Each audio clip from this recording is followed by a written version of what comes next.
Police officer Michaela patrols the Kensington area streets with an eye out for her younger sister Casey, a drug addict who turned to prostitution.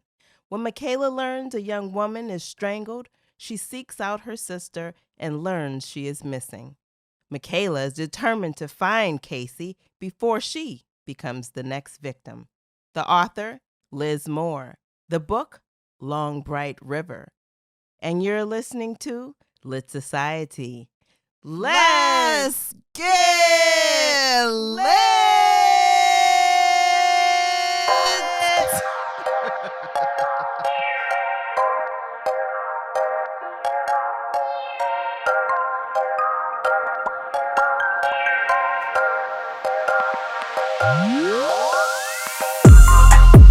Hi readers, this is Alexis. And this is Kari. You're listening to Lit Society, a podcast about books and drama. Yes, welcome back. Yes. What is this? Episode 6? I don't know. Stop guessing. I'm not going to worry about that, y'all. I didn't know we did that. I'm not prepared. Okay. Anyway, that doesn't matter. Listen, Kari, early in season 1, I mentioned that I took a strength finder assessment. Oh, yeah. And you said, I'd also like to take it. Or I think you said you'd be willing to take it.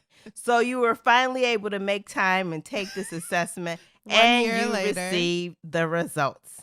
Yeah. I haven't had an opportunity to check in with you on your thoughts about it, so I'm going to do that now. What did you think of the results? Did you agree with them, disagree with them? Yeah, it was a cool test because it asked you a lot of the same questions in different ways, and depending on your response, it like squeezed the truth out of you. So I thought it was pretty accurate. It told me I have no analytical capabilities. I am not a detailed thinker. I am very big picture, very creative. Also, I lack touch with reality because I have an unrealistic optimism. So someone may be seriously trying to realign my thinking, and I'll be like, that's their problem. And so I probably will never progress in life, but I'll be happily stagnant. So thank you. I liked it. I was reading it going, yep. Mm-hmm. Yeah, no, I know that. Uh-huh. Great. I know myself. Right. Yeah, it was right. cool. I thought it was cool too. When I read your report, I said the same thing. Mm-hmm. That is Kari. And you know what part, that woo piece, it's where you like the challenge of meeting new people and winning them over. That's totally you. Mm-hmm. And then the empathy. I feel like you have a lot of empathy for others. That's a strong quality of yours. So yeah, I'm really glad we had a chance to check that in.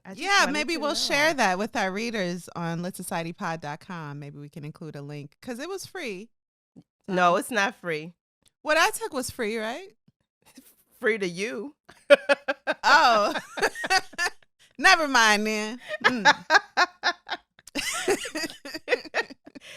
And I don't have any of those what is it, influencing strengths. That's not my strong suit at all. So what was your results like? Oh, that means we're a perfect match. Yeah, that's exactly what that means, because you have the things that I do not have, and I am and the likewise one. You. Mm-hmm. I have restorative where I get things done. I'm going to figure it out and solve it. And I have a deep satisfaction with working hard with friends to achieve a goal, which is how this, I think, works really well. Oh, yeah, because we're dealing with lawyers and accountants now as we get more established. And I turn to you to get the important things done. While I'm scheduling our Instagram, you're like scheduling the accountant. And I appreciate that. And asking me why I ain't replied to Jesse White. Oh, that's the Secretary of the State of Illinois. Very interesting. Very interesting. And then I like harmony. I like things to be peaceful. So I'm always going to, even though I can have a debate, I prefer peace over that. I don't want to get into something long and drawn out. I'm just going to stop talking if it's going to be about a dispute because I don't need that in my life. It's Mm-hmm. a drama I don't need. And then I have this thing with input where I like to collect things. And boy, oh boy, is that true. I collect things. Now, I would not say yet that I'm a hoarder, but I No. do indeed collect things. Like I collect books. I really collect books and cookbooks. Oh, Cookbooks to no end. Yeah. that's So cool. so yeah. And so that those this result, this assessment was really fun for me, and it was truly a learning experience because I actually worked with a learning strengths coach as well, which I Okay. need to initiate that interaction again, but it's really fun. So we're going to move on because that is just our check-in. Okay. I love it. Thank you. All right. So now it's time for Society Says, where we share your comments with the rest of our lit society. Mm. Kari, is there a comment that you thought particularly lit? Yes, I have a comment going back to Apple Podcasts, where I used to live. You used to live over there. You I did, for know. real. Yeah, I've been trying to spread the love. But this comment is from Love Words 8, and they spell that LUVWRDS 8. And their comment is, I've made new friends. Thanks for putting yourselves into your work. Listening to Lit Society is like sitting at the kitchen table with a fresh cup of coffee, cookies warm from the oven, and good friends. And when the laughter begins, a smile spreads across my face, and I'm grateful for the gathering. Discovering your podcast made 2020 bearable. Thank you, friends. Oh, I love that. No, thank That's you, Love floral. Words. Yeah, I love that. I love that we were able to share some laughs with you, even though we haven't even met you yet. It's really cool.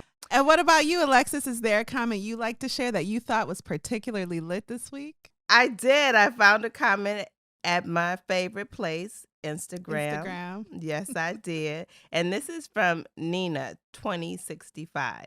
And they said, first of all, you two are my favorite podcasters. For real, for real. I stopped listening to a lot of podcasts in 2020 because I was not engaged. So far in 2021, I only listen to audiobooks and Lit Society. Hey, that's us, y'all. Now, I know that I'm a minority of people who love persuasion. I have always chalked that up to being a poet and novelist and having a romantic frame of mind, which is funny to me because I am such a level headed person outside of fiction. The letter Captain Wentworth writes and what Anne says to Captain Harville, I have committed to memory. That women love longest when all hope is gone is one of the dearest passages in all of Austen to me. And I recited the letter along with you. I loved your take on persuasion. It was what I expect from you. Hilarious and insightful. There is a lot of diabolical plotting by the young cousin, Mr. Elliot, and Anne's family is a lukewarm mess. Looking forward to the rest of season 2. I love it. I love it. Thank No, you that's so awesome. much, Nina. We appreciate it. Nina 2065. And having loved that book and we were kind of about it, thank you for, appreciating a different point of view. I don't think you're in the minority. A lot of people love that book. We were told by many people that it's like the best work by Jane Austen. So we don't agree, but but your kin people are out there. They love that story. Yeah, it's a well-loved book. Mm-hmm. So remember, readers, to have your comments shared, message us on Twitter, Instagram, Facebook, and we love it when you especially write a review on Apple Podcasts. Indeed. In lieu of the theme of the week, we are going to have an author interview with Liz Moore. Hey guys, this is real. Like, this isn't a joke. We're going to speak to an actual author, Liz Moore. I know we also interviewed Jane Austen this month, but this isn't that. Whatever that was. We're so weird. This is a chat with an acclaimed author who, for some reason, agreed to speak with us. She was very kind and patient with us, might I add. Very patient. Yeah, indeed. And if you guys haven't read the book, you'll be happy to know that Liz was kind enough to divide her interview with us into 2 parts. So our first part, before our deep dive into the plot, will be spoiler free, no spoilers. And then after Alexis and I discuss the plot of the book, Liz will come back and have a more detailed, spoiler-filled discussion of Long Bright River. Without further ado, folks, the Liz Moore. Liz Moore! Come on up. Come to the couch. Thank you for having me.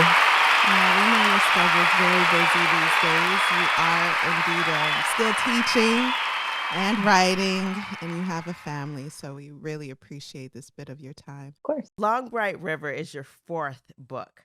So we'd be interested in hearing your writing process. Is it, say, 9 to 5? Are you finding the story as you write? What's your process? So I never work from an outline. With every book that I've written, it's kind of just a process of making mistakes over and over again until I figure it out. And that's why it takes me about 4 years to write a book instead of any faster than that.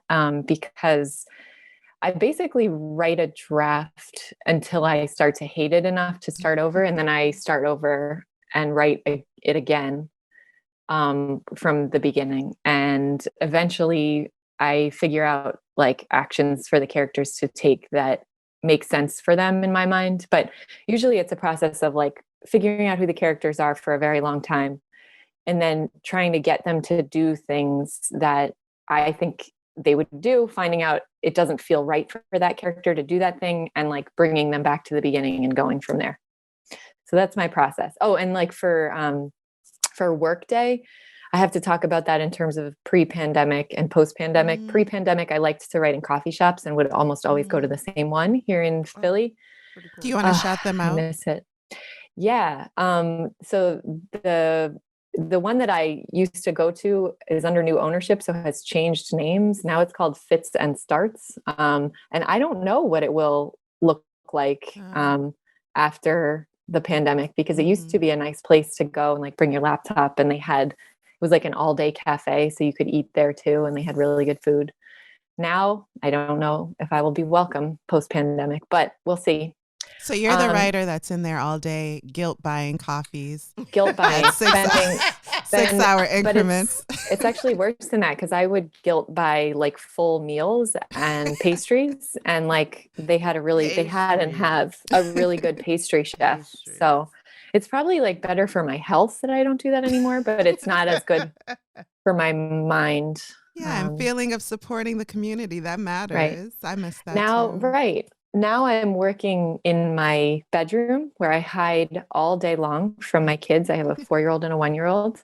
And I have brought an outdoor small coffee table into my house. I bought a posture solution for my laptop, which is why it's elevated. I bought an external keyboard so that I'm not slouching all day. Yeah. And I work in my bedroom. Mm-hmm. That is your new office. Yep. I love that the story is kind of showing itself to you. It's somewhere in your subconscious and you're just bringing it out. You don't map out the outline. Yeah. First. That's cool. No, I haven't so far. Maybe someday I will. If I ever hope to like write any faster than I do, I imagine an outline is the way to go. But I just want my characters to feel like they have their own agenda and to like sort of respect that. That's very interesting. Thank you for sharing that. Yeah. So what would you say was your inspiration for writing Long Bright River? There were a couple. So I am not from Philly originally, but I moved here 12 years ago. And one of the first experiences I had upon arriving was my sister-in-law is an artist. She's a visual artist. And she has a friend named Jeffrey Stockbridge, who is a photographer. And he was making portraits in this neighborhood called Kensington in Philadelphia, which at the time I had not ever heard of, because it was not being covered in the national or even local news the way it is today. But Kensington is a neighborhood in Philadelphia that's been very hard hit by the opioid crisis. And so when I got there, Jeff had asked me to come with him to conduct interviews and get the histories of some of his subjects, of the portraits he was making.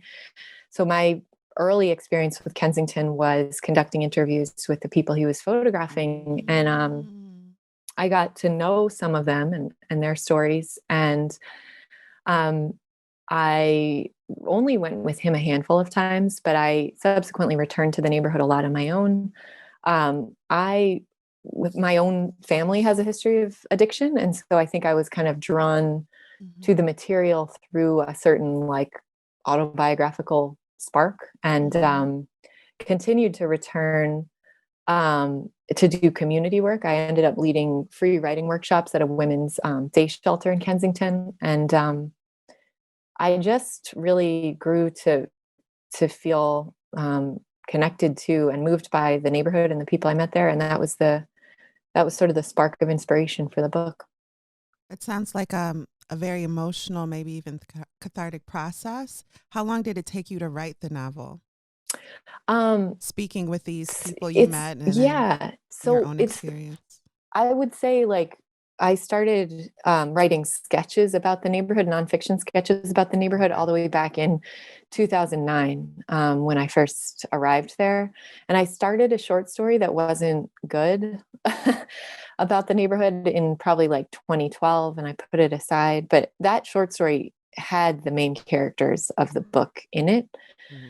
They looked a little different. So it gave you the ingredients you needed. Yeah. And then like probably around 2015 is when I really started putting my head down and really beginning to write, honestly, the book. It's amazing that we're still, I'm sorry, I was going to say it's amazing. There wasn't a solution brought to this drug crisis in that 5 years. We're either exactly where we were or worse off. So the book is still very timely. Yeah. For a while, 2017 was the peak of the crisis in Philly, like overdose deaths numbered about a little like over 1,200 in Philadelphia alone in 2017. And then it declined slightly. And then with the pandemic this year, it is returned in full force, unfortunately. That makes sense. I heard that. Yeah. Mm-hmm. Oh, that's very interesting. So from 2009, you started a short story. You picked it up as a novel in 2015, and then you finished it. When did you? The first draft of it, like I had a completed manuscript in 2018. That's when it was bought, and then I had to go through like an editorial process with my editor. So it changed a bit after that, and it came out in January 2020. It takes a long time, it turns out, from the time a book is bought to the time it's published, depending. But you got to really fall in love with your characters through that process, though. That you're really intimately getting to know them. And that's so much in love that you don't take criticism from your editor. And you must really trust your editor with your writing process to direct you in the way you want to go. Yeah, I love my editor. She was actually new. Nice. We worked together. This was the first book we worked on. I changed publishing houses for this book. And she's I would say we have a good relationship where I think she's very respectful, but also like very engaged in the book and was, she thought about it the way that I did and was able to like help me with a couple of story problems that I hadn't figured out yet. So I'm happy to be continuing to work with her. She's going to work with me on my next book too. Oh, that's nice. That's nice. So when it comes to the title, what does that mean, Long Bright River? What does it represent for you? It represents a bunch of things. I had a very bad title for the book, a bad working title for the book for a long time. I've never said it aloud. I think the only person who knows is my agent, who himself was the one who was like, I like this book, but we can't send it out with this title. And so I like just took it. I remember spending an entire day just on the process of figuring out a different title. And to do that, I looked through like every text I could find that had anything to do with addiction. So like poems and songs and books and seeking inspiration, just any phrase that leapt out at me. And I eventually found a poem by Alfred Lord Tennyson called The Lotus Eaters, which was about what was called in his day opium eating, and uses a lot of like classical mythological references to describe the sensation of being kind of like under the spell of a narcotic. And he included the phrase "long bright river" in that poem. And I loved it and immediately saw a number of connections to like other moments in the book. So I kind of like retrofit it into That's what I was other going to places in the ask, book. because that phrase You comes probably up noticed throughout it. the Yeah. brilliance. Yeah. It's like So geographical also. exactly. Like I think one of the titles, one of the covers, maybe the UK cover, has like a long bright river, a stream run. Is that right? From the top to the bottom of the page? Yeah, here's what's interesting. I think, do I have the UK? So in the American edition, one of the I'm so bad at publishing terms. I think it's called like frontispiece or something. One of the like early pages in the book has an image of a title river. page. Right, exactly. Yeah. And it turns out the designer used a vein of marble. That's a vein of marble, like a crack within marble, which is kind of a beautiful metaphor. And I think the UK designer took that from the American book and like superimposed it on the young woman's face that's on the cover of that book. Well, I can't wait to see this cover. Yeah, and also the vein, of course. So that's brilliant. Yeah. Thanks. Yeah. I liked also like the resonance with the Delaware River, which Philly is a city between two rivers, and the Delaware River is like sort of the foundation of Kensington as a neighborhood in Philly came out of the fishing industry that started with the Delaware. Okay, let's talk a little bit about research. Sure. Did you have to do a lot of research to learn about police procedure? I did. So here is my full process. Mickey, the protagonist, actually began as a teacher in that failed short story I was talking about. She was a teacher. I think one of the reasons it failed is because there, to my mind, wasn't enough like narrative tension to sustain a full book length project. And so I really liked the characters and the dynamic between them, but I always thought they had to be incredibly opposed to one another and really like foils for one another for there to be enough tension between them to make the book work. So as soon as I thought of how to make them as opposite as I could make them, I thought, well, what if Mickey is a police officer who's patrolling the same district that her sister occupies? That really kind of ups the stakes. That, of course, also opened the door into having to learn a lot about policing, which is something that police procedure, which is something I did not know anything about. And really what I had heard about the police, I did have to do a ride along with a member of the Philadelphia Police Department to conduct research just on like how a police officer's day functions from beginning to end, which was interesting because I was given, like I asked for a ride along through the neighborhood of Kensington. I was not granted that. I was granted a ride along in the neighborhood adjacent to Kensington. And I was also given a community relations officer whose job it was clearly to sort of give me like a very sanitized version of everything. But at least I was able to be like, all right, this is what A shift, B shift, C shift is. This is how it works when a call comes in. This is what this console is in the middle of the cruiser. Because you could have told me anything. I'd have been like, yep, that sounds accurate. I mean, that's how I have always been with most. Right. Yeah. I've seen the shows. Right. Well, that's where most of my knowledge came from prior to writing Long Bright River, was like whatever NYPD Blue, or I don't even know the last cop show I watched. But yeah. That's exactly what I was thinking you did right along. So how many did you do and over what time period? I just did one ride along, but they're pretty lengthy. I can't remember. I probably spent like 4 or 5 hours in the car with the officer I was assigned to. And I also on the internet found a woman police officer who through do you know the website Quora, Quora? Yeah, it's like a Yeah. forum. Yeah. It's like I Reddit, was but for like moms. Yeah. Is that true? That's embarrassing to me. Maybe What? That's it's fine. Don't because be embarrassed. They're I'm not a going to little take bit. down the stock market, but they So will I help did you clean your car better than you've they ever will. cleaned it. You can ask them questions like that, but unfortunately, because of the research I was doing on there, now the algorithm has like pegged me Oh as no. somebody who's like deeply disturbed. And in my daily email from Quora, it's all like, how do you spot a pedophile? And how do you know? How could you clean up a body well? Or So that's like a common how problem for writers. Writers are often yeah, marked by Google and these yeah. forums. How to So get let rid the of a dead record body? How right. fast does a body Let the decompose? record show on this podcast, which you should all save for when I am arrested. It Yes, we was my will. research process We don't that really mess caused with the me. police, but we'll send this to whoever in your family needs it. That sounds perfect. Yeah, save it someplace safe.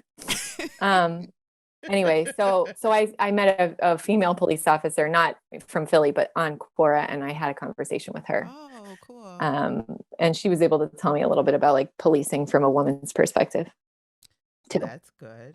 Yeah. So when it came Definitely a different angle. When it came to the stories of Mickey and Casey, how did you prepare to tell their experiences from an informed place with empathy and sensitivity for the people who inspired their characters, whether it be the people you met in your ride-along and community work or on Quora or your family? How did you tell those stories with sensitivity, empathy, which you did, and still respectful to like the progression of the story? So one of the things that I was grappling a lot with when I began to write the book, and in that short story I keep talking about, was from whose perspective to write. And initially, like, I had a voice for Casey that never felt quite correct, and that's partly because I have never experienced opioid addiction myself. And I can speculate about what it feels like.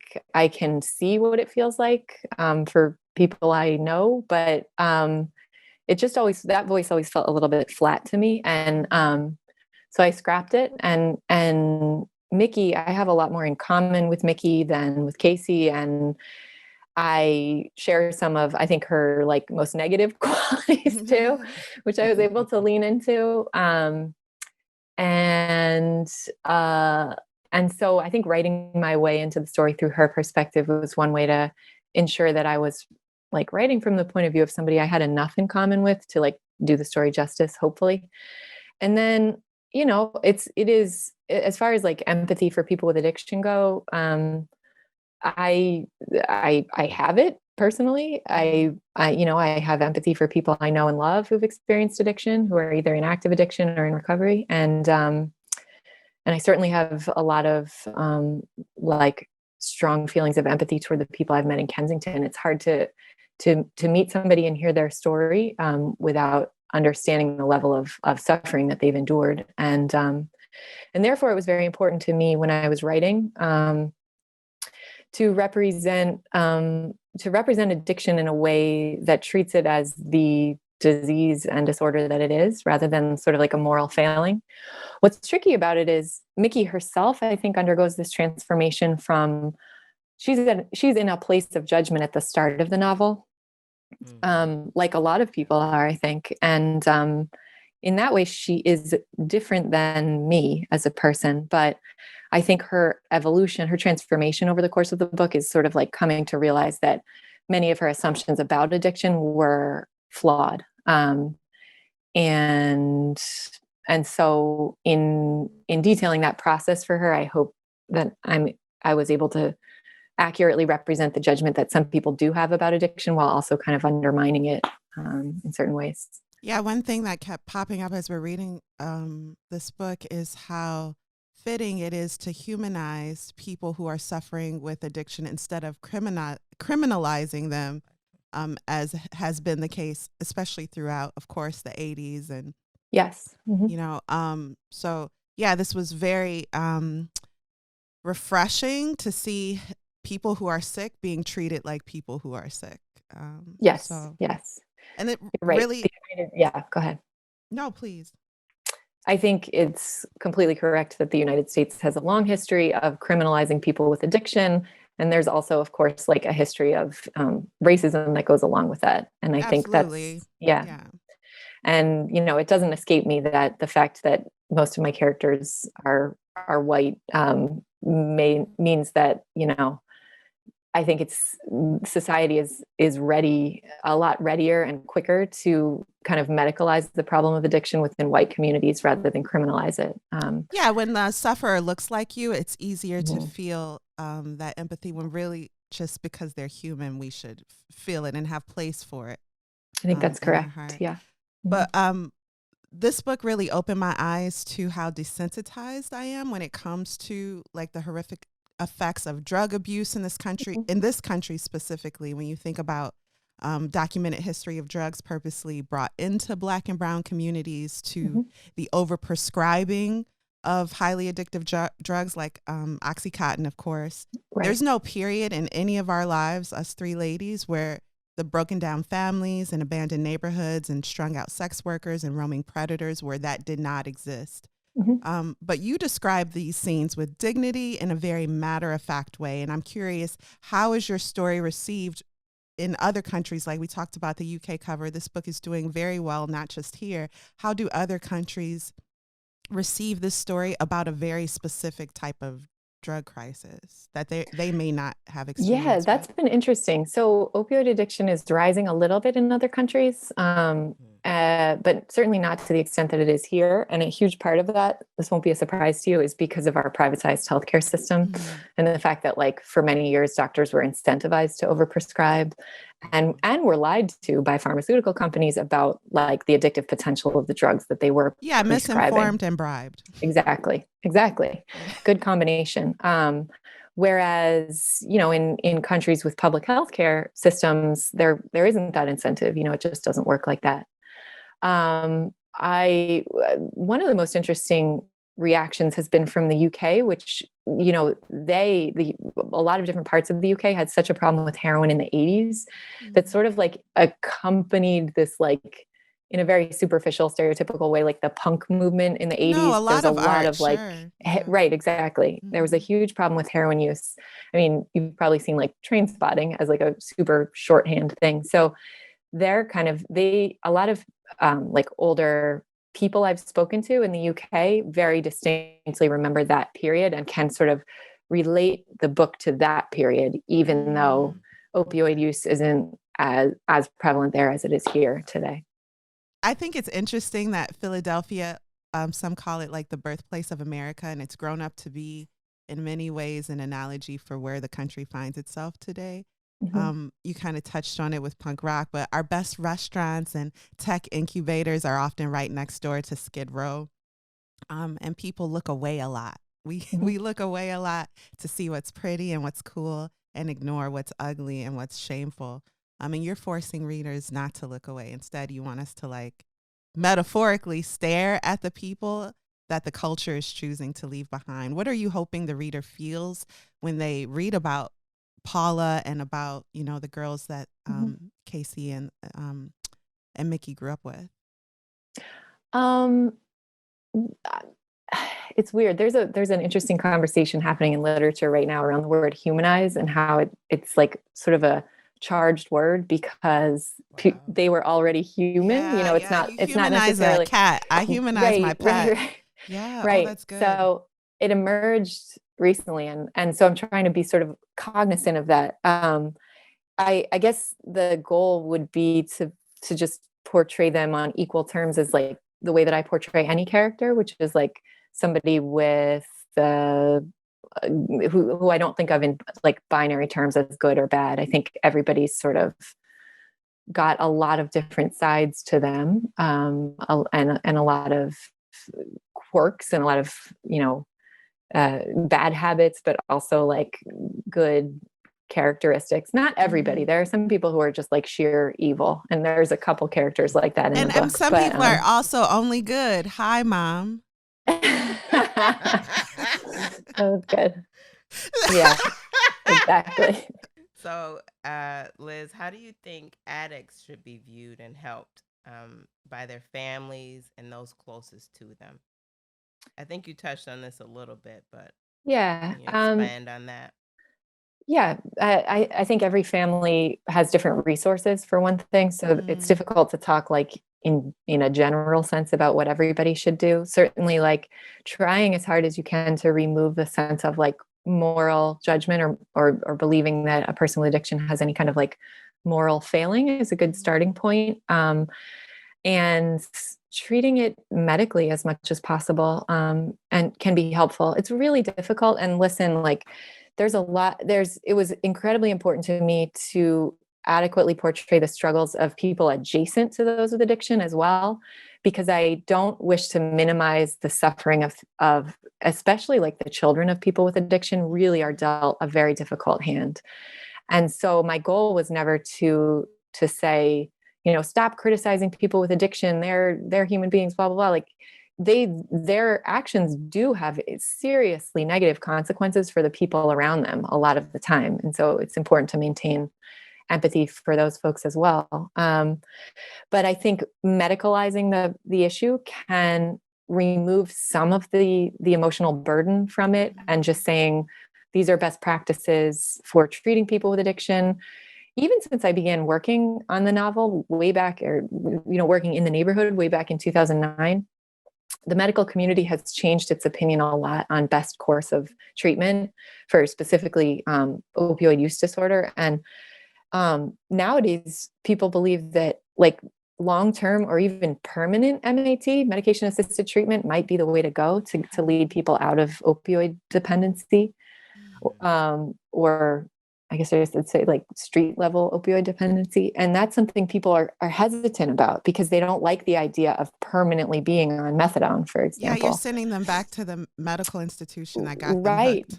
That there's rightfully like a mistrust about, but it's a complicated situation, but so far, and it's evolving, but so far studies have shown that in order to prevent relapse, like especially within the first 5 years, MAT is incredibly important. And so it's not a perfect solution, but the problem is complicated.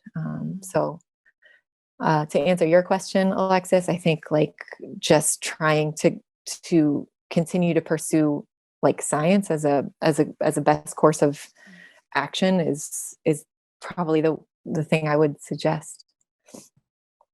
Now, on a lighter note, you grew up reading Agatha Christie, I hear. Do you have a favorite Agatha novel you'd like to share with us?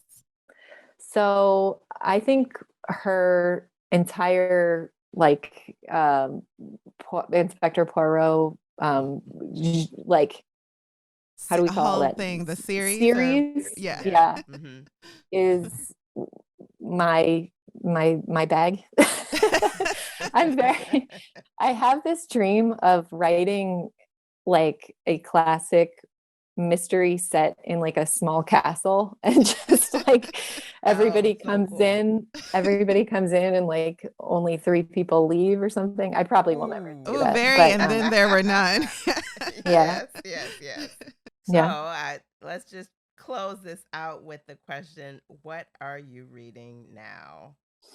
So I'm trying to decide whether to answer honestly or in a cool way. My honest answer is I've recently been hit up for like a lot of blurbs. I think I have come to be known as like the person who has written a literary mystery. And so I get sent like every literary mystery that's coming out in the next 2 years. And I'm trying to be honorable about how I do those. You don't want to drop the secret?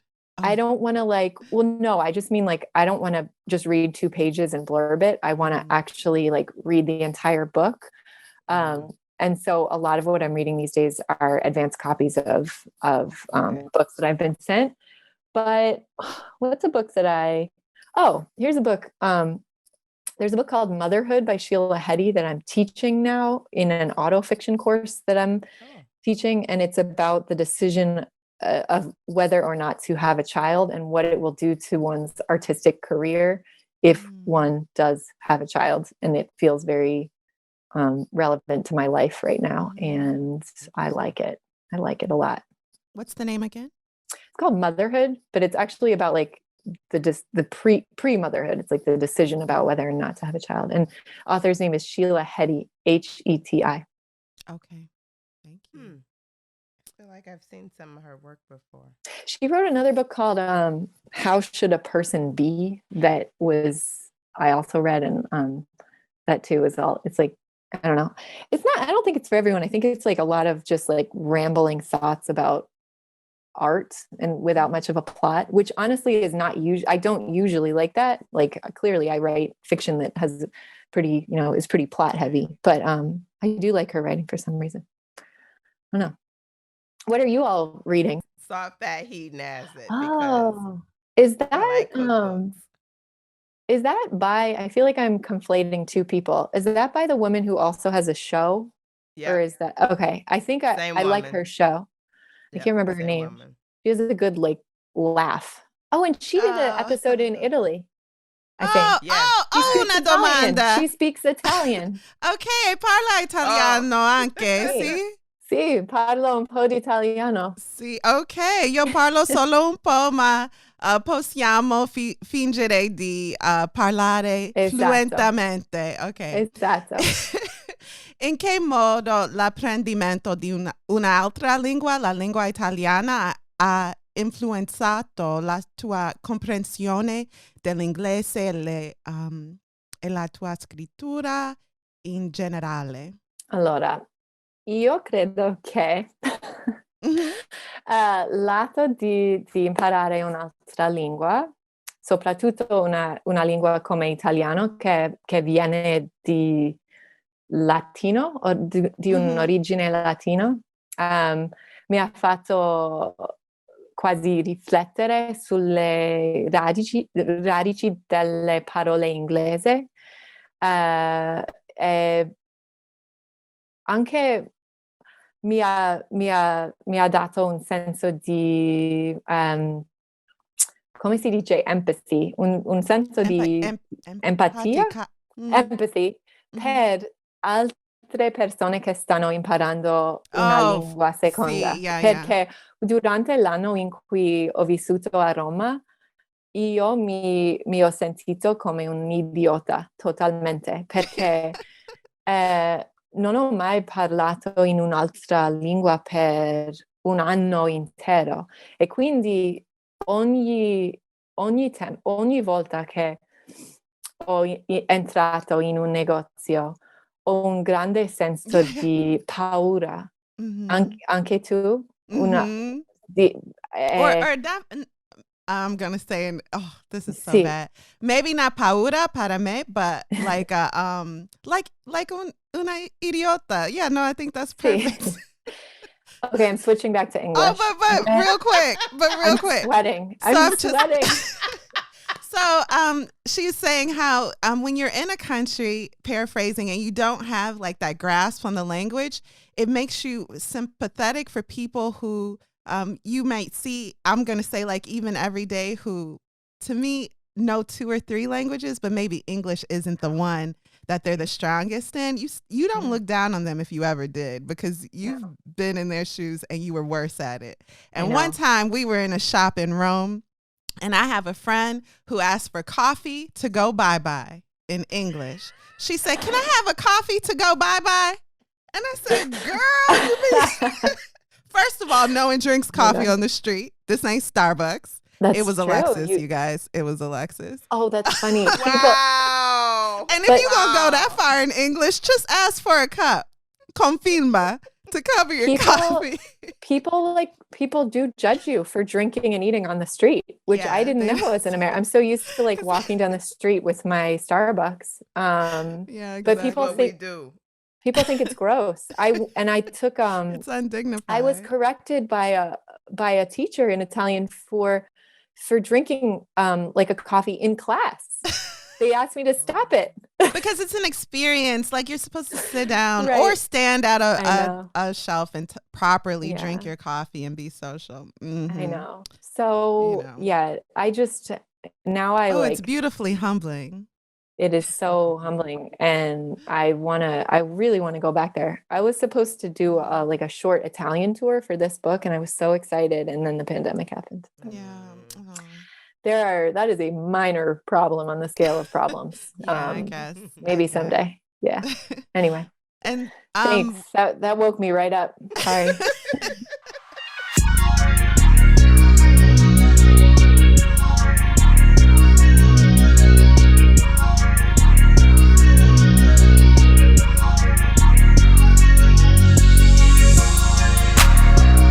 And we're back.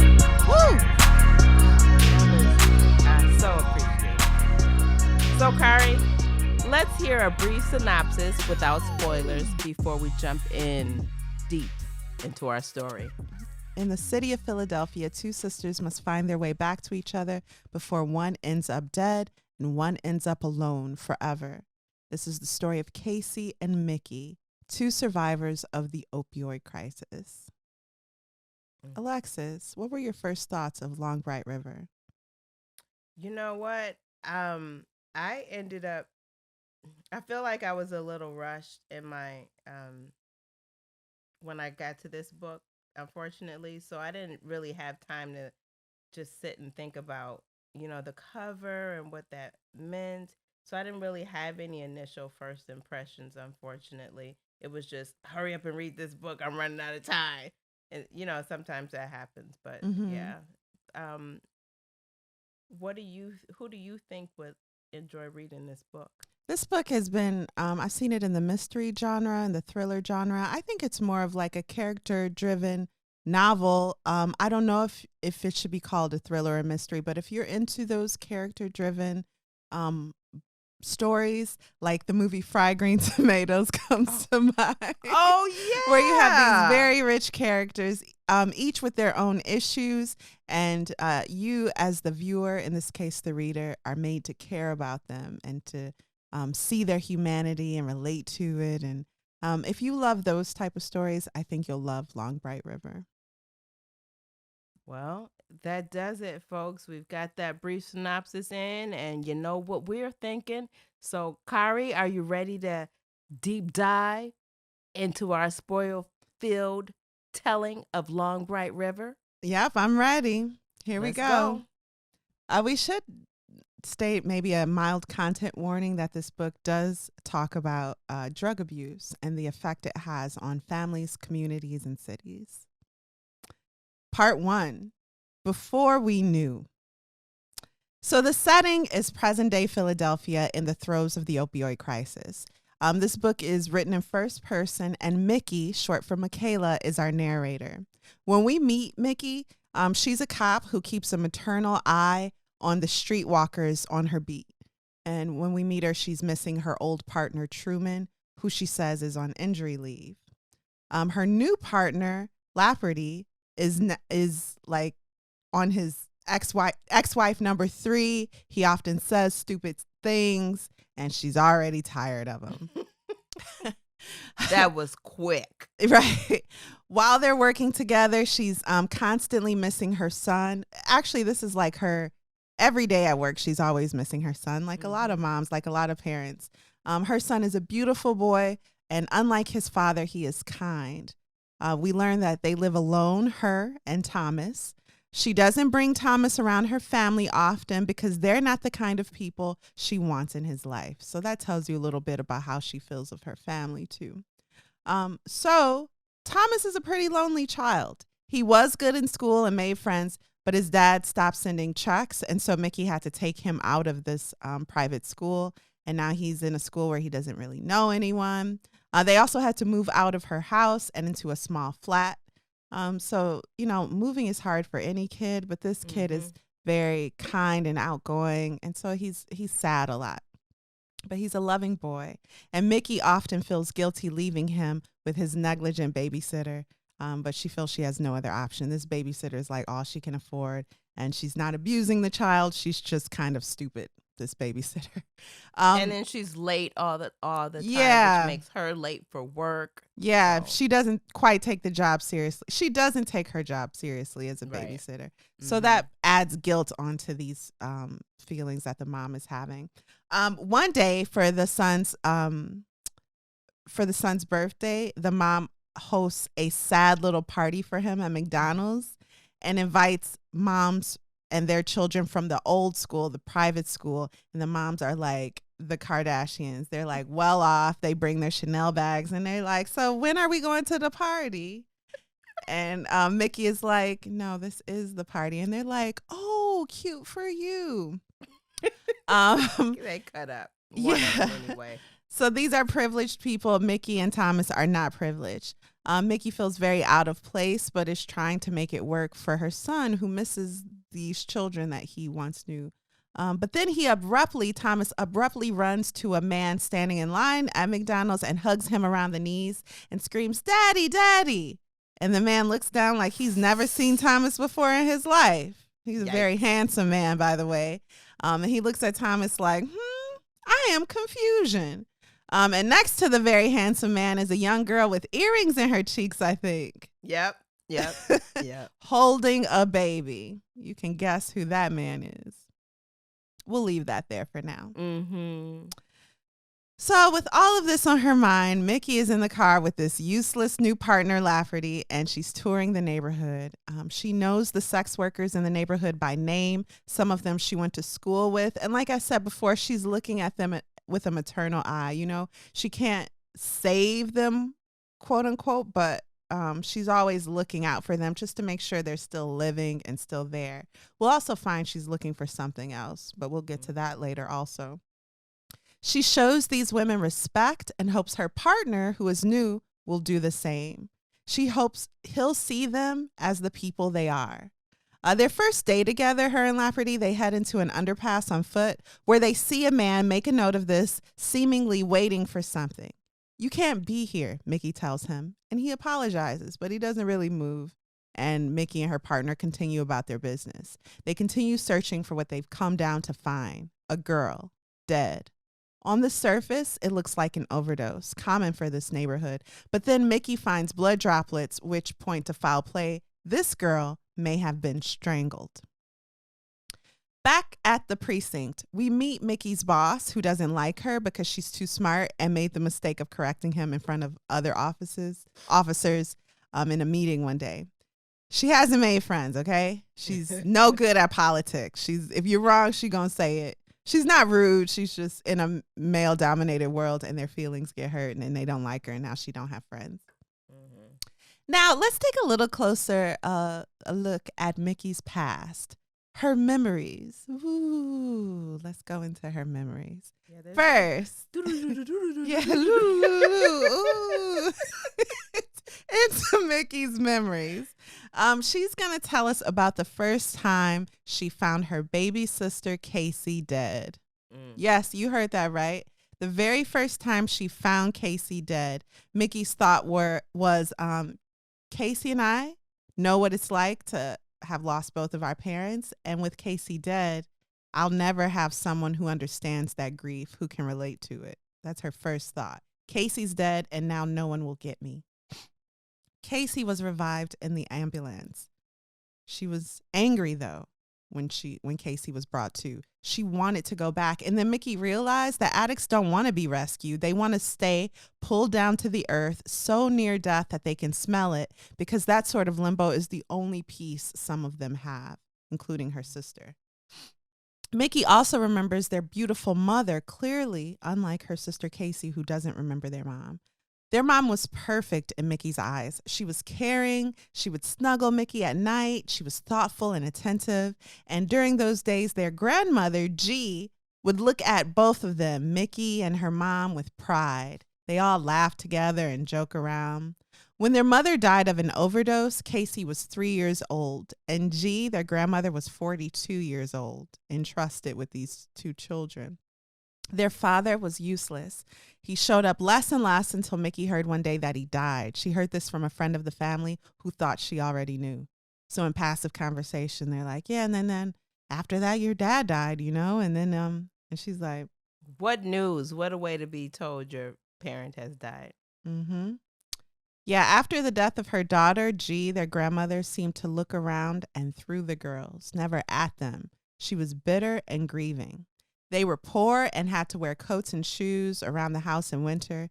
And in the house, there were mice. They had very little food. Casey was cared for by Mickey. So Mickey's the older sister, and she cares for her younger sister, who even Mickey even remembers having to like scrounge for food for both of them. They were neglected, rarely bathed, forgotten children. After school, G put them in a publicly funded after-school program, and it was run by police officers. Each kid had their favorite instructor. Casey's the younger sister, would imitate her favorite cop, talking loudly around the house like that cop did. You know how kids imitate people they admire. Well, Mickey was a little different. She was instantly drawn to another officer. That officer went by the name of Clear, Officer Clear. He organized a chess match for the kids, and Mickey did extremely well, especially for a first-time player. And that's when he started noticing her, how smart she was. He started sharing with her the movies and books that he loved, like the Godfather trilogy. Yes, Mickey is still a child. And he's like, hey, little girl, let's watch Godfather. Anyway, I don't think they were watching them together. He was just sharing no, them with not her. at all. Oh, But he did give the Godfather to, children. I don't know. To a child, yeah. I don't know. In the after school program. I don't know. It's just weird. One day when he showed up with a little boy clinging to his leg, his son, he introduced Mickey as his friend. And Mickey is instantly jealous of the little boy. Like, Officer Clear gets to be your daddy, but she's also thinking, friend, I'm someone's friend. And the word friend rung in her ear for weeks. Home life, still back in her past, her memories. There was a loose floorboard in the girls in Mickey and Casey's shared bedroom where they would like hide notes for each other and trinkets. They would lift it up and then they knew to go. It was like their little mailbox. So Casey would go there to check for messages from Mickey and vice versa. Mickey remembers the first time she found Casey's Oxycontin hidden there. Pills that Casey swore were just extra strength Tylenol. The medical industry made them seem harmless. They didn't tell the truth. And Casey and her friends were snorting them. She too was lying. She knew they weren't Tylenol. One day, Mickey heard a 10th grader bragging about having sex with her sister, her little sister, Casey. And when she asked Casey about it, Casey shrugged it off and confirmed, yeah, he's telling the truth. So Mickey at that time had never even been kissed, and they were quickly growing apart. She longed for her baby sister to notice her again. The only time Casey seemed to notice Mickey, her older sister, was when Mickey talked about Officer Clear, which she was unknowingly doing constantly. Casey and the family was tired of it, in fact. Yeah. Officer Clear said, Officer Clear says, I don't think you should do that. Because I remember when Officer Clear said... That would drive somebody nuts. And everyone was like, you have to stop. But more than that, Casey was like disgusted when Mickey would bring up Officer Clear. And for the first time, it seemed like Casey was trying to protect Mickey from something instead of the other way around. When Mickey turned 18, Officer Clear was her closest confidant. And he confided in her, too, about his life, his problems. They would sneak away to movie theaters and parks just to talk. Always platonic, never isolated. He made sure of that. She had always prided herself secretly on her intelligence, and he was the only person that encouraged her potential and praised her thinking ability. One day, not long after Casey's first overdose, Officer Clear noticed a change in Mickey's face from across the cafeteria. He saw her, walked past all the other kids across the room, sat down, and said, Michaela, what's wrong? Can you imagine the way that made her feel? Right. Someone notices you. Not only do they notice you, but they take the time out to sit and talk to you to find out what's wrong with you. Mm-hmm. Children need that. And if you're starved for it elsewhere, of course you're going to eat this up. Yep. It was the first time anyone had asked her that question in years. And it just opened up a deluge of tears. They went outside and she divulged what happened with her sister. Her grandmother, G, had dragged Casey from a hospital bed, ripping an IV from the girl's arm. She then dragged her home and slapped her hard. Casey ran to her room and locked the door. Mickey tried in vain to convince Casey to let her in. And this was something like the beginning of the end of the sisters' relationship. Mm-hmm. So, you'll never guess. But when Mickey turns 18.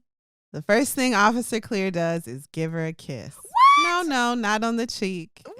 I'm shocked. Mhm. I'm shocked. I didn't see this coming at all. At all. Right.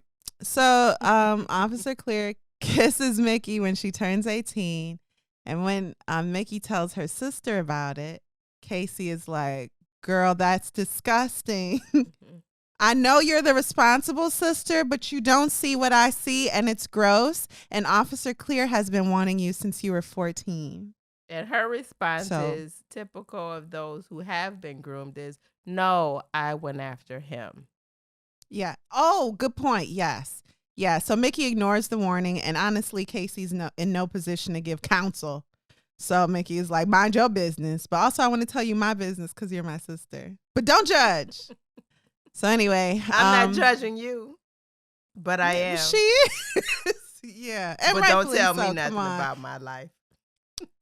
Because I'm the responsible one. Mhm. So time passes, just a little bit of time, like days, weeks, maybe months. And Mickey wants to go to college, but her grandmother's like, you don't need no learning, and I ain't gonna fill out the paperwork for you to even go. So next. Right. And Mickey's like, hold up, like that's my goal in life right now, and you won't even help me by completing paperwork for financial aid. So she voices her concern to Clear, and Clear is like, why don't you join the force? So guess what she do? She joins the force. Did Yes. she? Oh, okay. Yes, that surprised Yeah. me also. Mhm. Shocking. So she Mhm. becomes a police officer, and her and Officer Clear begin a relationship. But she never goes to his house. His son could pop up at any time, and Clear's relationship with the mother is like complicated. He doesn't want to get into it. And so It's Mickey, a situationship. it's a situationship. Well, him and Mickey. Right. Okay. So Mickey joins the force and saves up 40% of the cost to buy a house, where Clear starts to spend nights with her. His presence gives her the deepest sleep she's experienced since her and Casey were young. Just to have someone in the house that cares for you. She didn't realize she wasn't sleeping properly until that man was in her house. And then she gets a little bite of this peace she's been wanting and deserving her entire life.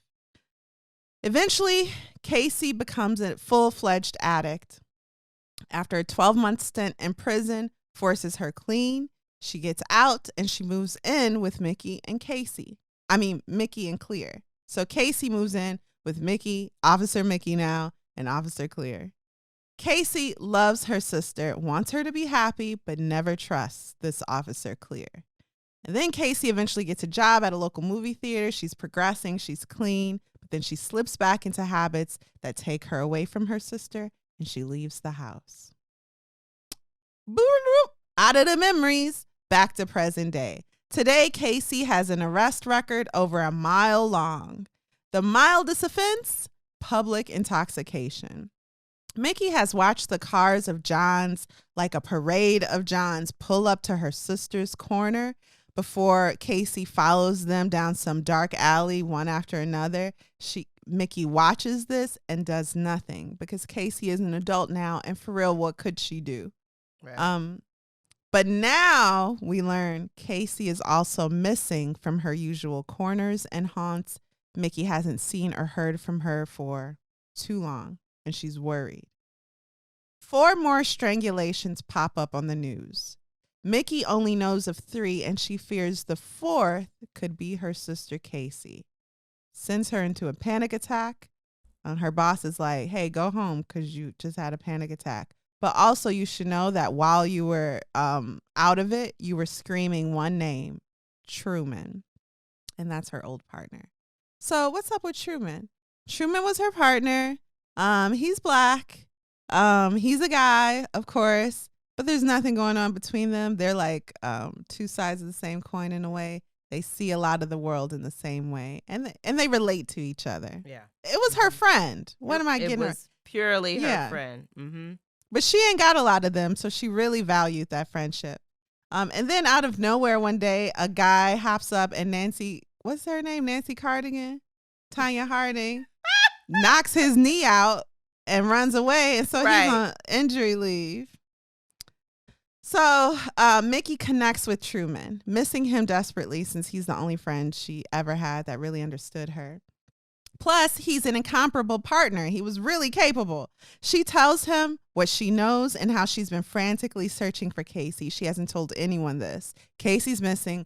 Every day I'm looking for her and I'm starting to lose my mind. Mickey's tried reaching out to family members, but none of them have seen Casey, they say. G, their grandmother, is like, good news to bad rubbish, good riddance to bad rubbish. Yeah. She don't want nothing to do with Casey. Yes, leave her lost. You don't need to get tied up in that. Just leave her alone wherever she is. She sees her as just like her mother, and she's going to go down the same path, so why even invest any time or emotion into that girl? Truman agrees to help Mickey find her sister, and secretly, he's supposed to be on leave, but he's going to use some police resources to help her, he says. They start visiting local corner stores where owners, Mr. Wright, for example, don't usually talk to cops, but they trust Truman, who has familial ties to the neighborhood. So they give Mickey the clues she's been looking for to find her sister. Truman even visits a dangerous abandoned home undercover, asking questions to see if anyone has seen Casey. He is literally risking his life to help his old partner find her sister. Well, and his job, because he's not supposed to be doing this while he's on leave. I think that's a pretty crucial point. Thank you. Yeah, you're right. Mickey shows a CC video to closed circuit video to one of the women on the strip, a woman named Paula, who Mickey actually went to school with. Paula was fun, popular, but now she's an addict like so many other kids. When Paula sees the video, she's incredulous. She's sure the man in the clip is a cop. So Mickey shows her this video like, this could possibly be the man who's doing these strangulations. What do you think? And Paula's like, is this a joke? And she's like, what? Mickey's like, what? That guy in that video is a cop. I'm not talking to you anymore. Obviously, this is a setup. So Paula believes that the force is trying to set her up in some way. And remember, Mickey's first priority is finding her sister. But what Paula says leads Mickey to believe an officer may be behind the strangulations and possibly her sister's disappearance. So these two cases are one and the same. She must solve the case to save her sister. Mickey grows more fanatical about the case after Paula's reaction, and she even tells a fellow officer what Paula said. She makes it clear that this means an officer is committing crimes and killing women all over the city.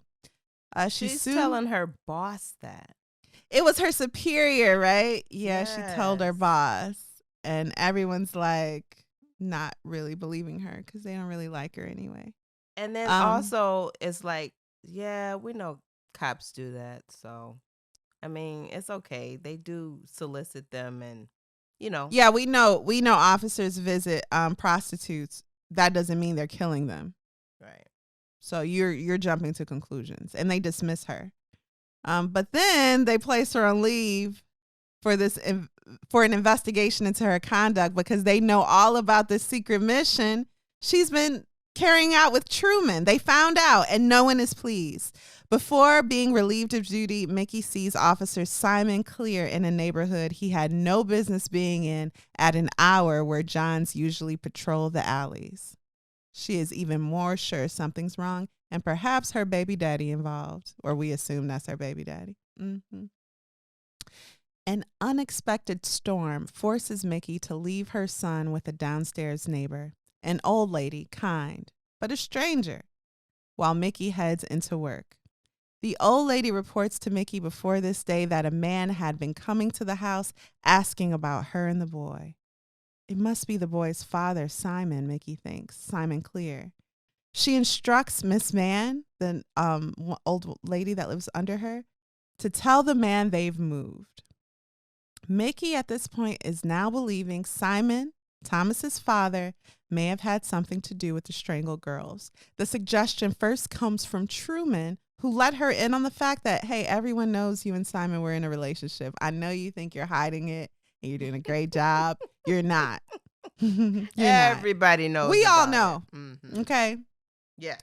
And then instantly it makes sense. And she tells the Simon theory to an officer at a bar under Truman's urging. So Truman is like, here, tell my friend who's also an officer what you think. And she tells him everything, but she has had one too many. She's very stressed, and she's stress drinking, and she tells this story and seems insane.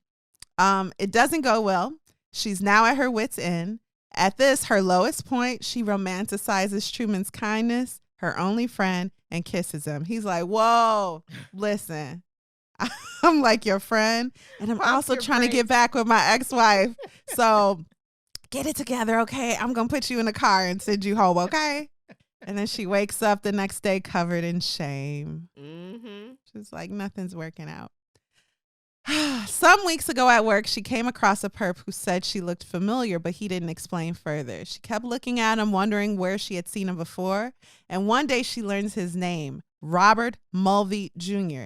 He was the man at the beginning of our story that was in the underpass when she was like, hey, you can't stay here. And he was like, okay, but he didn't move. Is that right? Is that right? Mm-hmm. Yeah. And that was the first time they found that strangled girl, you'll remember. He's now being arrested for the strangulations. And she's like, how could I have been so stupid? She allowed her anger towards Simon to distract her from the obvious clues pointing to this Robert Mulvey character. Back at home, Mrs. Mann, the old lady who lives under her, learns that Mickey learns that Mrs. Mann is an ex-nun who left the life of nunnery because she fell in love with a social worker at the age of 40. She has no regrets. That man was good to her and she was good to him, and they loved each other. And Miss Mann is like really a comforter. She's the first one in Mickey's life to listen without wanting anything from her, like the Golden Friends, like we talked about a week or two ago. And when Thomas goes missing, that's right, the cute little boy we love has gone missing. Mickey has no one to call, but Mrs. Mann helps share some of the burden of that. And she comes upstairs and like sits with Mickey and talks to her to just listen. By the way, Thomas was found. His dumb babysitter had taken him to the mall with no booster seat and left no note. So he's fine, okay? The little baby is fine, but the babysitter is now fired like she should have been chapters ago. Mm-hmm. Mickey and Thomas visit G for Christmas. G is the grandmother, remember? The door is broken. The window is broken. The window. Mm-hmm. Yeah. Well, anyway, long story short, you guys, it's not that long. Mickey learns that Casey was in the house, right? Right. Because the loose wood plank where they used to leave trinkets for each other, the sisters, Mickey thinks to go there. And in the plank, the wooden plank, she finds letters from her father. What? I thought he was dead. Mm-hmm. Are they before he died? Nope. So Mickey broke into G's house to leave those letters where only Mickey would know where to find them. Mm-hmm. So now Mickey knows she has family. There's a showdown now between G and Mickey where we learn the following. 1. Years ago, when they were still together, Simon Clear agreed to help Mickey with Casey. He used his badge to help track down the little sister's whereabouts and get her some help. Then one day he told Mickey that Casey needs a psych. She's talking crazy and lost her mind and stuff. And then when Mickey finds Casey, Casey tells her, look, Mickey, I'm pregnant with Simon's baby. You got Mickey's response. What happened? Where's the baby? I love your acting. Mickey's response, how would you even know who the baby's father was? Ooh, dig. It was one of the most horrible things she's ever said to her sister. Well, at least the second most horrible thing she said to her sister. Right. Number 2, because she wasn't clean when he was born, Casey lost custody of her son to Mickey. That's Thomas. That's the little boy we love. Mickey's tried to shield him from all the horrible atrocities she and Casey had to go through as children of addicts. And, you know, when she saw Thomas, she loved him like he was her own. And so she does take the best care of him that she possibly can. The truth was that Simon was only pretending to help Casey get clean, but he was sleeping with her when she couldn't defend herself. So when she'd be out of it. And then Simon's and Mickey's relationship, of course, dissolved eventually. and Casey never stayed clean long enough to get custody of her son back. So now we know. Now we know that Thomas is not Mickey's but Casey's, and we know the truth about Simon Clear. Part 2, After We Know. Final part. After seeing what a bitter Bronte G really is, because G's like, do I love you? It's like that part in Sula. What do you mean, do I love you? I gave everything to you. Yeah. Also, Fences, the play.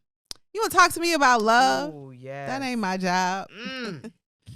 So Mickey leaves her grandmother's home with her son and makes plans to find her father with the evidence that Casey has provided. Mickey finds him. He's alive, and guess what? He's clean.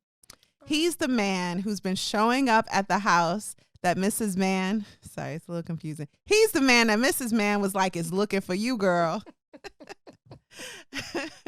So he's been looking for Mickey and Thomas, not Simon. It was the dad all along. Also, Casey is pregnant again, but she's clean. She's with her dad and his family. He has a new family, and they've taken Casey in. He still loves his girls and feels constant regret over introducing their mother to drugs. He is so happy Mickey has found him, and he wants to repair their relationship. Healing. When she heads home and should be using her time to process what just happened, Mickey sees something on the news. The strangler suspect, remember we thought that was all tucked away? It wasn't him. It actually wasn't that man from the underpass on the first day. Ooh. And they know this because another woman has come up dead. Oh, my goodness. The woman is Paula, her old school friend who was on the strip. Okay. Just to remind you guys, Alexis also has read the book. This acting is too good. What? So at Paula's funeral. Engaged, okay, I'm engaged. I love it. So at Paula's funeral, Mickey finally sees Casey and her protruding belly. Their conversation is short. When women at the funeral, many who worked alongside Paula see Mickey, they cuss her out.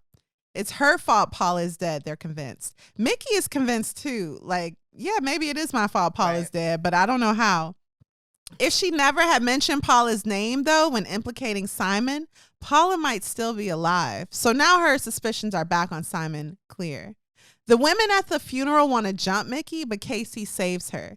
Casey then calls around to secretly see what everyone's talking about in regards to Mickey, and after gathering all the information she can, she calls up her older sister. She tells Mickey it's Truman. That's the cop that's strangling the women. Truman? And Mickey's like, who first suggested that Simon Clear was the culprit? Truman. Who let her hang to dry when she voiced her suspicion to a fellow cop? Truman. She can't believe it, though. Her only friend? Really? Her ex-partner? So she follows Truman to see where he goes at night. She watches him from the window as he watches television with his mother in a very you doing too much moment. She's like looking in that window like, what y'all watching? And then before he like leaves the house, she hurries up and gets in her car and follows him by car to the sketchy neighborhood where all the women are being strangled. She follows him to an abandoned house and watches as he stands over a helpless woman in the dark. Then she draws her gun. I edge in through the doorframe sideways, trying to make myself a small target as I have been taught. My eyes, as usual, are slow to adjust inside the dark house. A figure, Truman, raises his head abruptly. Don't move, I say, aiming my weapon at his chest. Don't move. Put your hands up. He complies. In silhouette, he raises his arms. I look around wildly. There's a second person in the room. In the dark, I can't make out any identifying characteristics. She's lying on the floor in between Truman's legs. Truman's suitcase is closed and lying on the floor beside him. I keep my weapon pointed at him. Who's on the ground? I say. Mickey, says Truman. Who is it? Is she hurt? I say. Tell me, I say, but I can hear my voice getting weaker.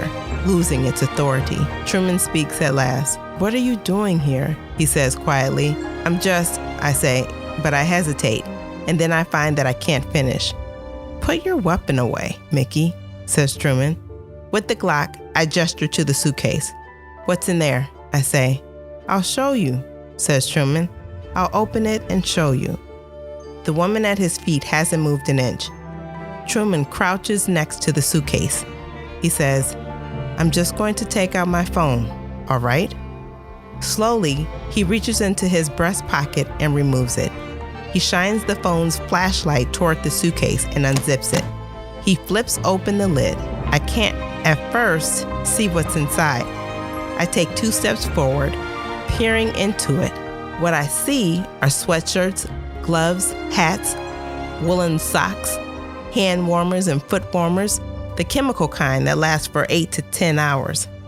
Energy bars, chocolate bars, bottles of water, and zipped into the netting on the underside of the suitcase's lid, a dozen or so doses of Narcan nasal spray. "I don't understand," I say. In my peripheral vision, the figure on the ground moves slightly. I swing back, aim my weapon in her direction briefly before turning it once more on Truman. "He's still conscious," says Truman, "but we shouldn't wait much longer." "What do you mean?" I say. "He?" Truman shines his phone towards the figure, and suddenly I see my mistake. "Who's that?" I say. "Name's Carter, I think," says Truman. "That's the name he gave me, anyway." Slowly, with a dawning sense of shame, I walk toward the person on the floor. It's not a woman at all. It's a boy, a young boy, 16 or so, the same age Casey was the first time I saw her in this state.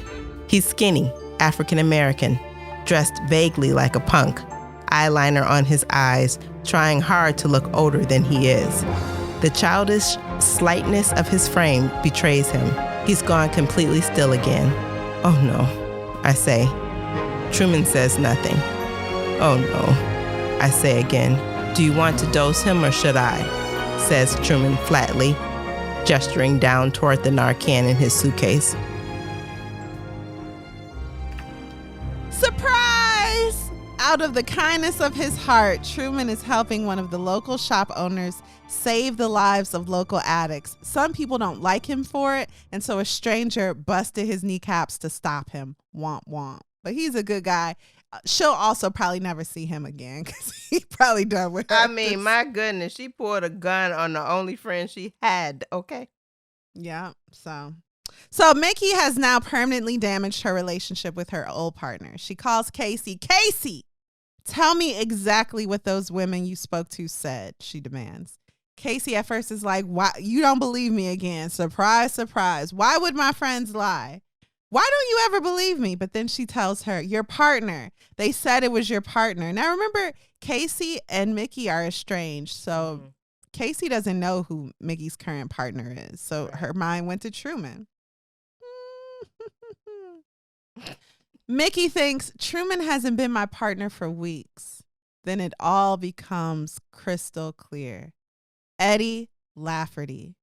Lafferty was the cop partner with Mickey at the beginning of the story. We haven't really talked about him because Mickey immediately disliked his callous attitude and asked not to be partner with him no more. That's right. I remember.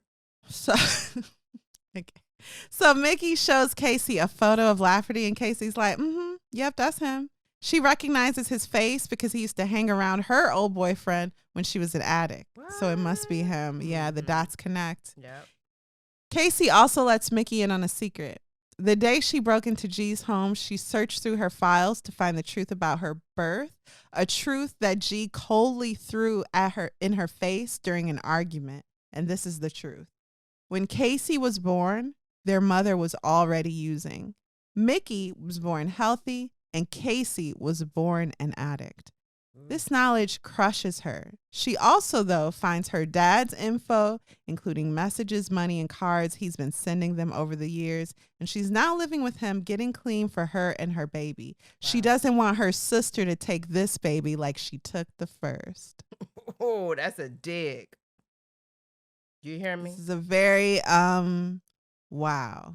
Yeah, so if you saw Mickey as the one that did everything right, Now you're seeing the nuance in this story. And this is how this story ends. Mickey follows Lafferty into a dilapidated old church. I can tell that it takes Lafferty a second to place me. I'm out of uniform and out of context. I am unshowered and wild looking, my hair pulled back into a low knot. I'm tired and strained. Whoa, says Lafferty. Obediently, he raises his hands into the air. Is that Mickey? He says. Get your hands up, I say to McClatchy, who finally complies. Move away from her, I say to McClatchy, nodding towards Casey. I don't like how close he's standing, an arm's length from my sister, who herself is leaning against a ledge. I don't know how far the drop is to the floor of the nave, but I know I don't want her going over. Below us, there is still the low murmur of footsteps and coughs and voices, and nonsensical now, echoing indecipherably. Where to, says McClatchy dryly. He's even skinnier than the last time I saw him. Against that wall, I say, gesturing with my head to the right. He walks to it. He leans back against it, puts a foot up.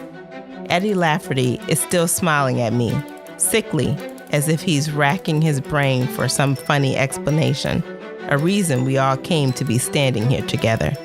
You undercover too, is what he comes up with. I say nothing. I don't want to look him in the eye. I also don't want to look away from him for an instant. I'm not sure whom to focus on, McClatchy or Lafferty. Casey is standing behind the ladder, and I realize suddenly that she is mouthing something to me. Looking past Lafferty's right ear, I squint at her. Casey nods towards McClatchy. Her lips are moving, forming words I can't parse. He's something I'm still focused on Casey's mouth when I notice Lafferty's body tense in that particular manner of a police officer about to give chase. And then he charges at me and knocks me to the ground. My weapon discharges once, shattering a section of ceiling, and then it goes skittering across the carpeted floor on the choir loft. Below us, a woman screams, and then the cathedral goes silent. Lafferty is standing over me, one foot on either side of my torso. McClatchy leaves his post and picks the gun up. Before things go too far left, 2 cops bust in and arrest everyone. They were tipped off by Truman. Casey called him, because you know Mickey can't call him no more. He wouldn't answer. But Casey called, Truman answered, called up some of his cop buddies, and they all show up and arrest everyone. Casey had his card because he told her she could call him if she ever wanted to get clean back in the day. So he's truly a good guy. Back at the station, everyone's story is taken separately. It's Lafferty. And the first woman they found strangled was his last ex-wife. Also, Simon is a recovering addict who has recently fell off the wagon. That's why Mickey spotted him in a neighborhood he had no business visiting one night. He was likely buying drugs. Mickey decides to leave the force, collect unemployment, and with her time, decide what she's going to do next, devoting more time to her son. She keeping that boy. Casey gives birth to a beautiful baby girl. Her father, sister, and Mrs. Mann from downstairs are all there to support her. And the baby is going to suffer withdrawals, unfortunately, but she may be fine. So may Casey. So may Mickey. So may everyone. The end. Aw. You want to take a break? Yes, please. All right, let's do it.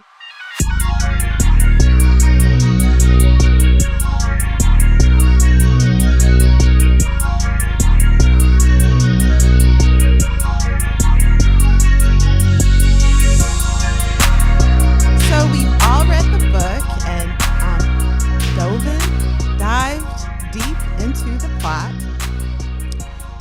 Let's get into some specific questions about our characters. Okay.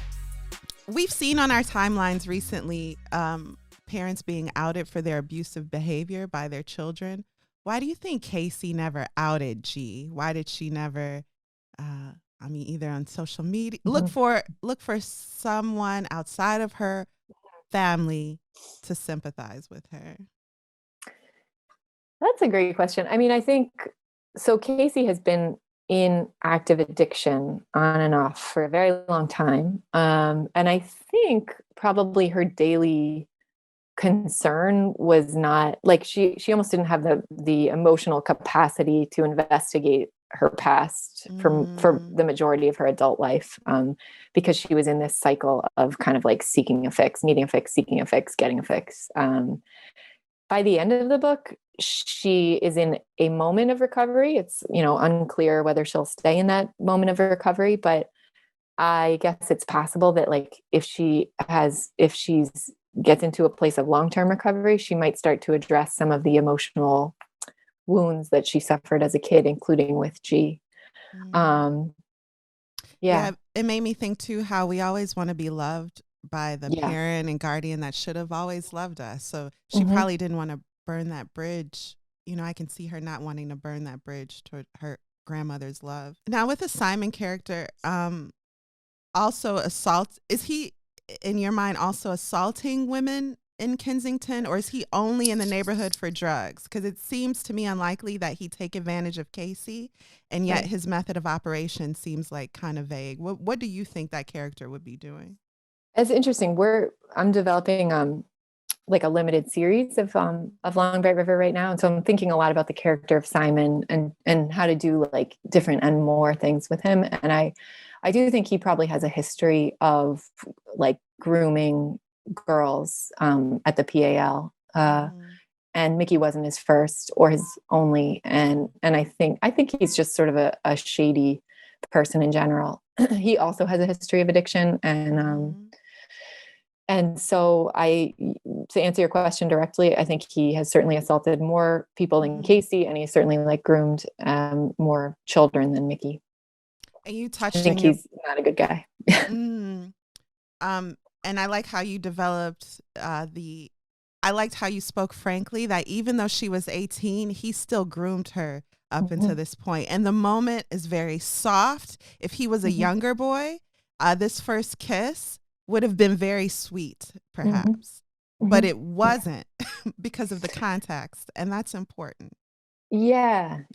He's she needs everything from him. She needs like adult guidance, and he's the one who sort of he grooms her in a lot of ways. He also sort of ushers her into police work when it's clear that like her grandmother's not going to help her with college. And predators don't have to be all bad. They can provide some assistance and also take advantage of you in the worst way. There can be that duality.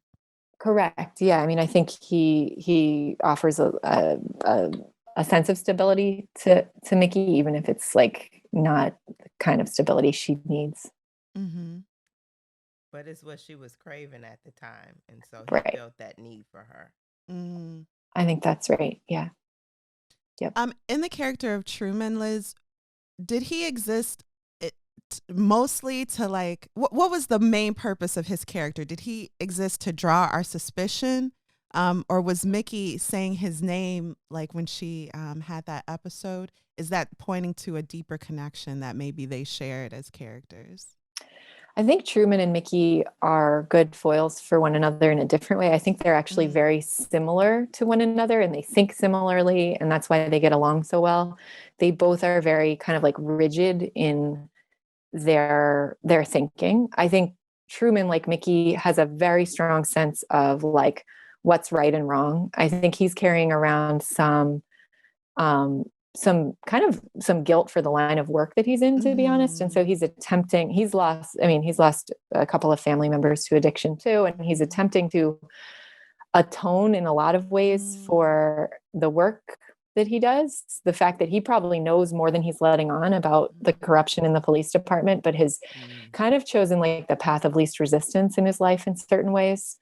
And I think that's really catching up to him during the present day of the book. And so he's like kind of misguidedly going around and trying to do like good work on the side and help people in the community that he's policing off duty, off hours. But he's kind of being eaten up. Also, his marriage is like falling apart. I think he's still in love with his ex, and he's got that weighing on him. you asked, did Truman exist to kind of as a character that would draw suspicion? And the answer to that is no, because I didn't know, like the twist with Truman at the end came to me very, very late. And it kind of made sense. Like, you know, if Mickey knows it's a police officer, if she's been told it's a police officer doing this, her partner. It arrived to me at the end. I was like, oh shoot, like the person, it's like you can't see the forest for the trees. Like the person she's closest to in the police force, could it be him? And then it wasn't, of course, but it also put Mickey in the position of having to, for the first time, like believe her sister, even though in this case, her sister was wrong and her sister had misunderstood the term your partner, because she only knew Truman as Mickey's partner. So it was like this bad moment where she was like, I didn't believe her at a really important moment when I should have. So now I have to believe her, even though it goes against everything I know about Truman. So I think that was kind of like the bind she was in. That was cool. I thought that was really interesting, if I could say this, because I felt like she didn't follow any of the things that she knew to follow. She wanted to believe her sister, but she didn't stop and think. And she had, when she was training Flattery. I'm sorry. Lafferty. Sorry. When she was training Lafferty, she said, ask more questions. And she simply failed to do that. She was simply reacting to the idea that I didn't believe my sister the first time, so I have to believe her now. Like guilt. I'm going to run to, yes. Letting guilt motivate her. She was motivated by guilt, and she acted. And so then she accused her long-term friend and partner of assaulting girls. So that, right, which to his credit, I feel like that was sort of the last straw for him, and he was like, okay, oh, they'll like, never see each other again. No, he's done with her, which is sad for her because he was like her only friend in certain ways. Exactly. But I think by the end of the book is like fed up, and he's like, I can't do this anymore. You're an adult, which in a way is kind of like, you know, maybe that'll be a good thing for Mickey in the long term, because it kind of forces her to a place of like taking responsibility and owning up to her mistakes and being an adult. I think he even says to her at one point, he's like, why do you talk like that? You're like 33 years old. Like, you know, and then he kind of leaves. So, well, all these people need therapy. That felt real to me for his character. Even though I wished like Mickey could still have a friend, I was like, she's burned too many bridges there. He's you were tired for Truman. I was a little. Yeah. I love that Truman's the opposite of her in every way. He feels, I think you even hint that he's Black, he's a man, and she probably in a moment, like these are real people, but in a moment feels so guilty for having believed someone she didn't even really know on that level against her own sister. And so she's just going to go full force with it's been Truman all along, because right. Well, I think she questions it, but she has this like theory. She's like, all right, I'm going to try to just tail him and like see if I can figure it out without actually accusing him. And no, I'm going to look in his windows. Right. You know, Mickey is like at him and his mom watching TV. I know. That's when I was like, oh, baby, no, stop it. I know. You're doing too much. You're doing too much. She did do a lot throughout the book. She's not well, but hopefully she'll get better. Alexis, did you have any closing spoiler questions or comments? Well, I was really wondering about G's connection.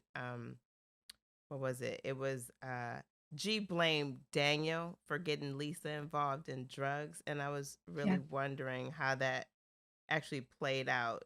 Is that really the case? Did he really get her involved in drugs? Because they got together, but then she didn't take on drugs until, you know, before she had the second baby.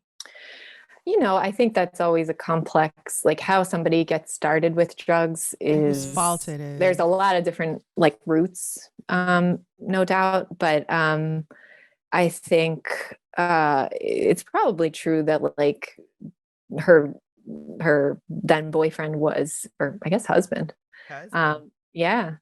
I'm like, having to refresh my own memory about this book, was probably the person who was using earlier than she was, and may have like been the first person to introduce her. But at the end, you know, everybody does make the choice themselves about whether to continue. Well, this has been brilliant. Thank you so much, Liz, Thank you. for You coming guys are into really our good show. viewers, We had a lot and of I fun. wish you a lot of luck with your podcast. Thank you, and we look Thank you forward so to your much. next book. Thank you. And All right. possibly miniseries or movie, the way the COVID's going, see. miniseries. Fingers crossed. All right. Thank See you you again. later. Thank you so Thanks much. again. Bye-bye, Bye-bye. Liz. Wow. Thank you, Liz Moore. We really appreciate you taking the time out to chat with us about your Thank you. book and tell us your writing process and your inspiration, and then having that interchange as it relates to the plots, the themes in the book. We really appreciate that. Thank you. That was awesome. So, what are we reading next week, Kari? After this very meaty adult discussion, we are reading next week Nancy Drew, The Secret of the Old Clock. That's an Alexis book, y'all. I can't make her stop. I'm sorry. No, Is you mad? It's going to be great. It's going to be great.